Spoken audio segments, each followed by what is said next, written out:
আসসালামু আলাইকুম রহমতুল্লাহ। আজ আমরা আলোচনা করব একটি বহুল আলোচিত আয়াত নিয়ে। অনেকেই বলেন সূরা ইয়াসিনের ২১ নম্বর আয়াত অনুযায়ী ইমাম, মুয়াজ্জিন, কোরআন হাদিসের শিক্ষক কিংবা দ্বীনী খেদমতকারীদের বেতন নেওয়া হারাম। কিন্তু আসলেই কি আয়াতটি এই বিষয় প্রমাণ করে? চলুন কোরআনের প্রেক্ষাপট থেকে বিষয়টি বুঝে নিই। আল্লাহ তাআলা বলেছেন, ইত্তাবিউ মাল্লা ইয়াসআলুকুম আজরাও ওয়া হুম মুহতাদুন, অর্থাৎ তোমরা তাদের অনুসরণ করো যারা তোমাদের কাছে কোনো পারিশ্রমিক চায় না এবং তারা সুপথপ্রাপ্ত। সূরা ইয়াসিন আয়াত নাম্বার ২১। প্রথমেই আমাদের জানতে হবে এই আয়াতটি কোন প্রেক্ষাপটে নাজিল হয়েছে। সূরা ইয়াসিনের ১৩ থেকে ২৭ নম্বর আয়াতে একটি জনপদের ঘটনা বর্ণিত হয়েছে।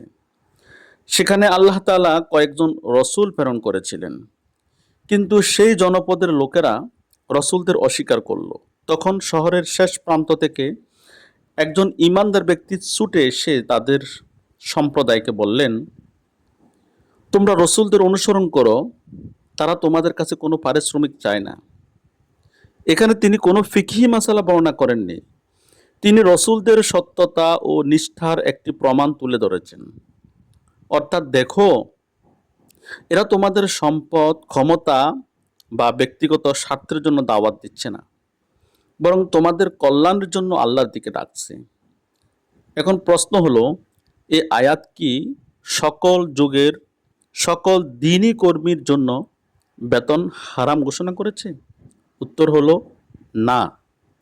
কারণ আয়াতের ভাষা ও প্রেক্ষাপট উভয়ই রসূলদের সম্পর্কে। এখানে রসূলদের নবুয়তের সত্যতা প্রমাণ করা হচ্ছে। আয়াতে কোথাও বলা হয়নি যে দ্বীনী কাজের বিনিময়ে কোনো পারিশ্রমিক গ্রহণ করা হারাম। বরং লক্ষ্য করুন, আয়াতে বলা হয়েছে তারা পারিশ্রমিক চায় না, কিন্তু বলা হয়নি তারা পারিশ্রমিক গ্রহণ করতে পারবে না। এই দুটির মধ্যে বড় পার্থক্য রয়েছে। আরও একটি গুরুত্বপূর্ণ বিষয় হলো, নবী রসূলগণ ছিলেন আল্লাহর মনোনীত ব্যক্তি। তাদের দায়িত্ব ও মর্যাদা সাধারণ আলিম, ইমাম বা শিক্ষকদের মতো নয়। তাই রসূলদের বিশেষ বৈশিষ্ট্যকে সাধারণ মানুষের উপর একইভাবে প্রয়োগ করা সঠিক পদ্ধতি নয়।